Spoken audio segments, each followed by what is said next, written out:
I usually like to have a full script for my videos because I don't think I'm that great without one, but I have to make this video and I think I'm too pissed off to put in that kind of effort, and this movie really doesn't deserve it. Terminator Dark Fate manages to be both a soulless cash grab while also being a cinematic middle finger to the franchise that it is a part of. First off, the Terminator franchise should have ended after Terminator 2. Terminator 2 had this message about how there is no fate but what we make for ourselves. And given that the whole point of that film was preventing Skynet from being created and Judgment Day from ever happening and the war with the machines ever happening, then any Terminator sequel that's made after that basically shits on that whole theme. And there is yet to be a follow-up to Terminator 2 that is good enough to justify shitting on its theme. Terminator 3 immediately went back on the no fate but what we make message and said that Skynet and Judgment Day were inevitable. Everyone hated it, and for good reason. It undid the message of its far superior predecessor, which is one of the greatest action movies of all time, whose predecessor was a just slightly less great action movie. So then this movie comes along and decanonizes T3, Terminator Salvation, and Terminator Genisys, and thank God for that, only to then do the same exact shit but arguably worse while also infuriatingly pretending to be different. So how, you may ask, did they bullshit their way into making another Terminator movie, despite the fact that they stopped Judgment Day and they prevented Skynet from ever being made? Well, this movie tells us that apparently, instead of Skynet being inevitable and Judgment Day being inevitable, Skynet actually was stopped. But there's a new military AI program called Legion, very original name by the way, which is basically Skynet but with a different name. Terminators are slightly different, but it's the same basic concept. They literally just renamed the antagonist of the series, thinking the audiences would be too stupid to realize how this contradicts T2's message in exactly the same way that T3 does.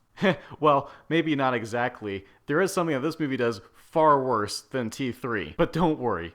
We'll get there eventually. So the story starts off similarly to the first two movies. The machines that are trying to wipe out humanity in the future send a Terminator back in time to go after an important figure of the Resistance, while the Resistance then sends one of their own back in time to protect that said figure. If you've already seen the movie, then you might have noticed that I'm sort of recapping events out of order.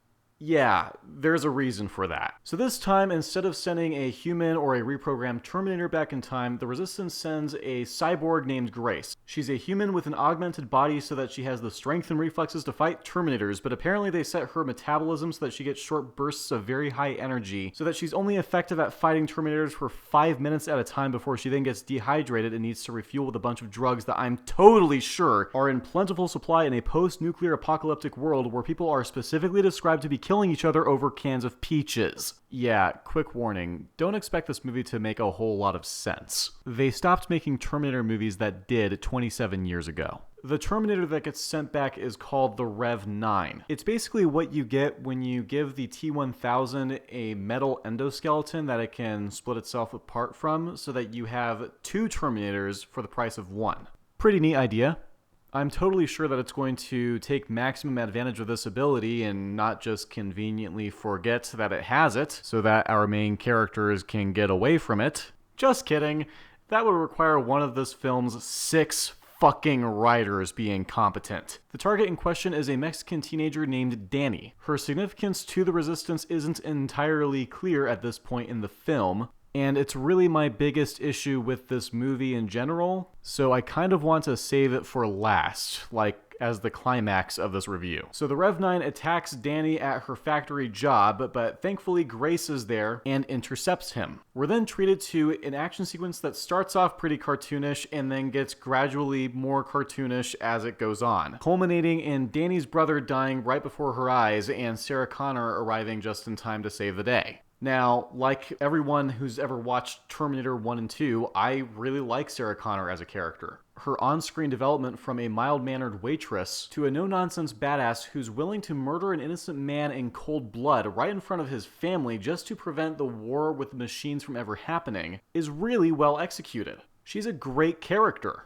in the first 2 movies. Then in this movie, she shows up at the end of this action sequence, and we don't know how she knew that she had to be at that location at that exact moment. And this wouldn't be a problem if they had provided an explanation later in the film, but they don't. You at least get an explanation for how she's been able to hunt Terminators, but you don't get an explanation for how she shows up on this section of the highway at this exact time. After she gives her half-assed rendition of this mandatory reference, I'll be back. she makes her way down towards the Terminator whom she just blew up with a grenade. Grace and Danny then steal her car. Now, the Sarah Connor that I know would continue to confirm the kill anyways and make sure that that Terminator stays dead. This movie's version of Sarah changes her mind on confirming the kill and decides to go after the people who just stole her car. And she manages to immediately catch up to them somehow. By the time that she does that, Grace has already passed out from her high metabolism shit that I mentioned earlier, and as Sarah drives Grace and Danny to a motel room, she destroys Danny's phone by throwing it out the window, saying that she might as well be wearing a tracking bracelet.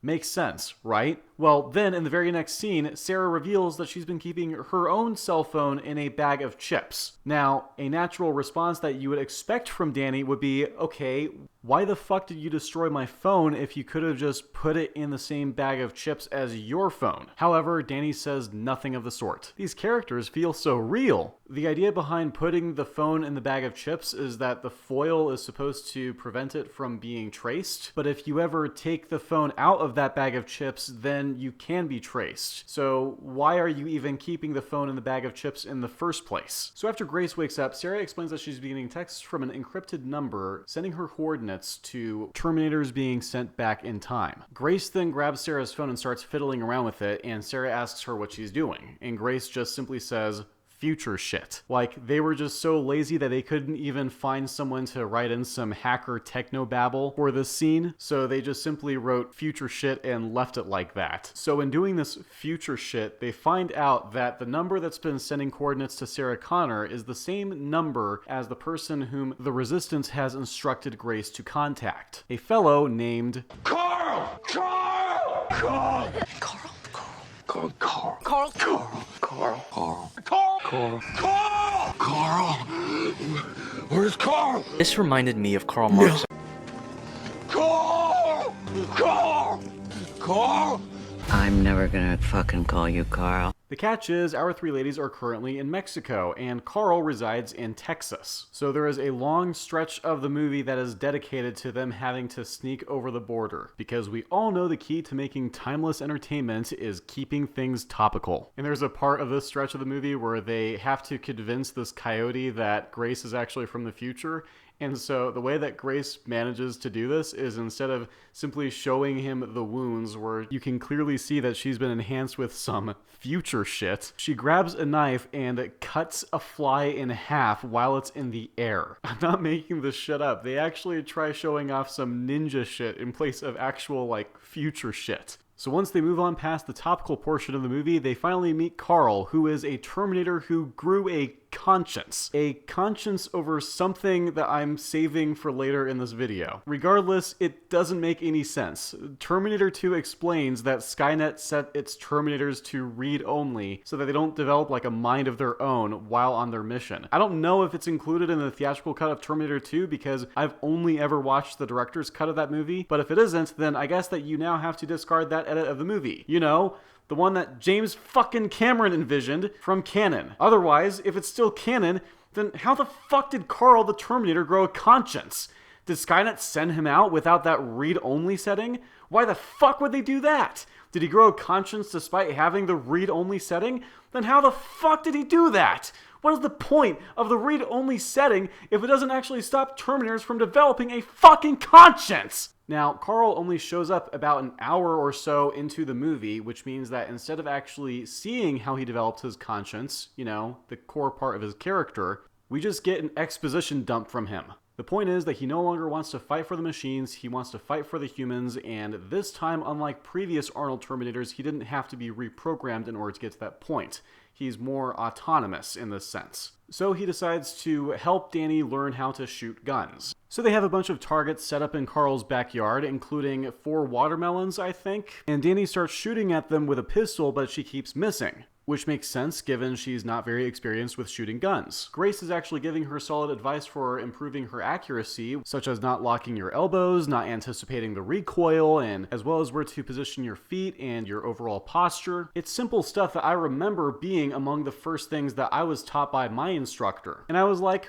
wow, this movie's actually doing a pretty decent job of representing how shooting works pretty well. And that's when Sarah then just gives Danny a bigger gun and tells her, "A Terminator just killed your whole family. What are you gonna do?" which is basically just reminding her of what just happened in the movie. And yet it successfully gets Danny to instantly bullseye 2 watermelons consecutively. Now, I have no delusions of being some professional expert marksman or anything, but even with my level of experience, I can tell you that this is complete fucking horseshit. You don't get more accurate from shooting a gun in anger. If anything, that would make you less accurate. But hey, this is a movie about time-traveling killer robots, so I guess that it doesn't have to make any sense. So Grace then mentions that their best chance at fighting the Rev 9 is to have an electromagnetic pulse, which Sarah just conveniently has a contact in the army who is willing to commit treason to give away to her. However, right after the EMP switches hands, they find out that the Rev 9 has already tracked down where they are and is headed their way in a helicopter. They manage to get the helicopter tangled up long enough that they're able to drive to this military base so that they can get on this plane, which the Rev 9 almost manages to board, but fortunately after a little fight they manage to kick him off, causing him to plummet to the ground. The movie then cuts to this random family barbecuing in their backyard when the Rev 9 crashes down onto their shed, destroying it completely. It then gets back up, dryly apologizing for their destroyed shed as it walks off. Well, now that our heroes are way up in the sky and the Rev 9 is on the ground, presumably miles away from the airbase where this whole sequence started, you would think that they would no longer be in danger, but you see the movie has 20 minutes of runtime left to go. So within a couple of minutes, we see that the Rev 9 has somehow managed to get his own military plane, and he's already caught up to our protagonists in that plane, which then starts the stupid, bombastic, over-the-top plane sequence, which I have so many fucking problems with on every level. I thought from the trailers that it looked stupid and over the top, and man, it doesn't look any better in full context. The lighting is way too dim, the camera is way too shaky, and it keeps cutting around all over the place, making it damn near impossible to make out what's going on. I got a migraine from trying to keep up with which characters were doing what, while also trying to process just what exactly was going on in the first place. It is easily the worst edited action sequence I have seen this entire year. Action movies are supposed to be fun.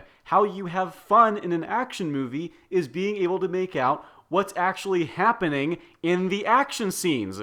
Because if the action scenes are barely intelligible, then what the fuck is the point of the action movie, especially if the story is garbage? You know the John Wick movies? After the first one, they're not written that well, but the action scenes are really good, and they're really well shot, and they're really well edited, and it's very easy to make out what's going on. We're already far past the point of actually getting a good story out of this movie, so at the very least, we can get some decent action. But when it's not being silly and over the top and cartoonish, it's poorly edited and it's very difficult to make out what's going on. So the plane ends up crashing with everyone miraculously surviving, and then there's this big fight in this factory where Grace ends up sacrificing herself by giving up her power cell in order to defeat the Rev 9, since the EMPs that they acquired from Sarah's military contact ended up getting damaged. Carl also sacrifices himself to make sure that the Rev 9 stays down. And that's it. The last T-800.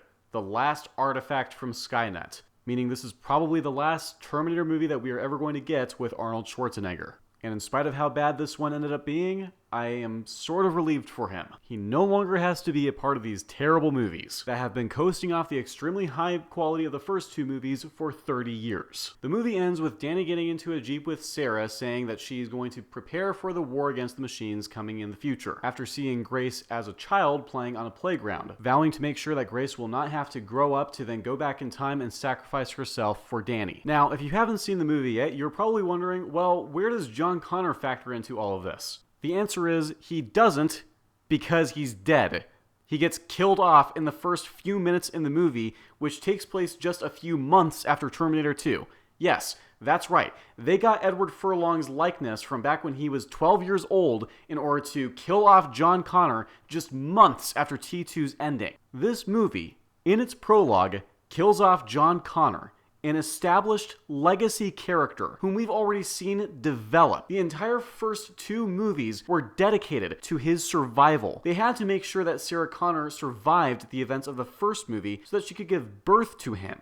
And then, in the second movie, they had to make sure that the T-1000 didn't kill John Connor. The T-800 from T2 had to lower himself into a vat of molten steel to make sure that Skynet would never be made. Only I guess that Skynet sent another Terminator back in time before sending the T-1000 back in time, and the Resistance never found out about it, so the T-800 sacrificed himself for nothing because there's apparently been another T-800 roaming around the Earth after killing John Connor, and Skynet still hasn't been made. So not only have you rendered the prevention of Skynet and Judgment Day pointless, but John himself is now pointless because he's been replaced by this Latina chick named Danny, who we're supposed to believe will be a brilliant military leader within the next 10 years and will manage to rally the humans together to fight against the machines, which is basically saying that the person that leads the human resistance to victory is basically just a mantle that is then passed on to the next person once the Terminators successfully kill them. So, unlike what the first 2 movies have you believe, humanity's survival doesn't actually hinge on John Connor. John Connor is not actually that important.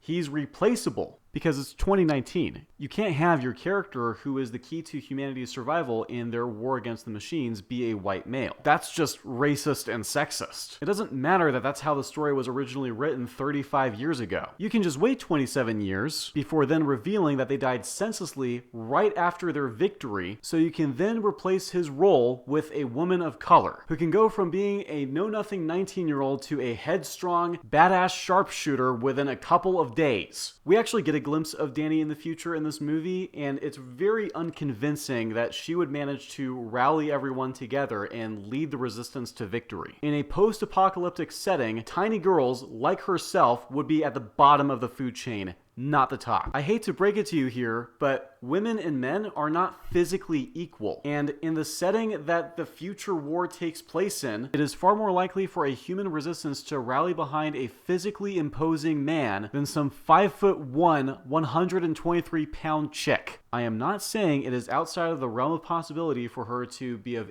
any importance at all in the resistance, but it makes no sense for this movie to consider her a sensible replacement for John Connor, especially since there's an established explanation for how John becomes a skilled strategist and leader through his mother. It makes sense that someone raised by a hardened badass like Sarah Connor would be qualified to lead the human resistance to victory. Danny doesn't have that kind of upbringing. And in the real world, her physique would render her completely inefficient against humans, let alone machines. And in case you were wondering, yes, Carl is the Terminator that kills John Connor. So of course, for most of the movie, Sarah hates his guts. And there's clearly meant to be an arc here. She says at one point, "I'm never fucking calling you Carl," which then sets up this big dramatic moment when she calls out Carl to wake up after seemingly being killed so that he can then save Danny at the very end. There isn't enough time given for these two to develop so that this moment has any emotional impact. And as I've gone into earlier, it makes no sense as to how Carl managed to grow a conscience after killing John, and what little potential there was in exploring a Terminator who autonomously chooses to act as an agent of good without having to be reprogrammed by other people is just completely squandered with this shitty, half-assed execution where we don't even see him actually develop into this. I'm getting really tired of Hollywood killing off established legacy characters who have all actually been really well written and developed in the past, and replacing them with more forgettable characters with worse actors. Replace Danny with an annoying white dude with the same amount of experience and qualifications as she has, and my criticism remains the same. You're replacing a character we already know, a character whom we've loved for 27 years, and you've thrown out all of his character development and progress and handed it all down to an inferior character whom we have no attachment to. It was insulting when the Star Wars sequels undid Luke and Anakin's achievements so that Rey could be the one to defeat the Emperor and liberate the galaxy once and for all. It would still be insulting even if the only thing that you changed about Rey's character was her sex. and it's insulting in Terminator Dark Fate. To her credit though, I don't think that Dani is actually as poorly written as Rey. Her development is just kind of undercooked. Unlike Sarah Connor at the end of the first Terminator movie, by the end of this movie, Dani doesn't actually give off the vibe that she's just a regular person who manages to survive her circumstances. I think much of it has to do with the fact that the Terminator was just a much more grounded movie than this one is. The action in that movie felt real, and there was a genuine sense of dread for Sarah's life. I'd say that the character would be a lot more effective if we didn't get that flash forward of her in the future, where she gives this hilariously poorly written motivational speech that manages to inspire the characters in the movie despite being laughable to the audience. The first two Terminator movies showed very little of John Connor in the future. In fact, he didn't even speak in those movies' flash forwards. I get that Dark Fate was trying to go for more show and less tell, but it ended up backfiring on them really badly. I just don't buy Dani as a leader. If you're going to kill off John fucking Connor, and replace him with a new character, male or female, you better make sure that they are a convincing replacement for him. But this movie doesn't. They try, but they faceplant. As far as Grace is concerned, I didn't have that big of an issue with her character in general. I'm just kind of disappointed that they're going with the augmented super soldier approach for her. Like, the more that I think about this movie, the less it seems like a Terminator movie and more like a comic book movie trying to be a Terminator movie. The action in this seems like they're trying to keep up with the Marvel movies, but they really don't have to do that. I actually thought that Terminator Salvation's Marcus was a little more interesting, in that it was a lot more ambiguous as to whether he was more human or more machine. I mean, his character and actor were both pretty forgettable, but I thought that that concept of an actual cyborg in the Terminator series worked way better than Grace. Had they just taken that approach for Grace in this movie, she would have been a lot more interesting, I think. But outside of the stupid augmented super soldier premise, there was nothing that really irked me about Grace. I didn't find the character or actress smug or unbearable, so there's that, but she's no Furiosa either. But of course, because I have a problem with killing off established legacy characters in the first 5 minutes of your movie,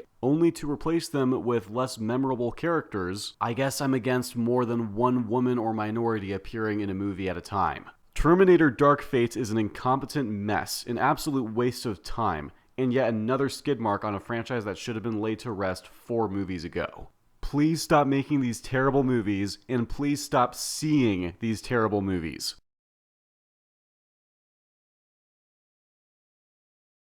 I'll be back.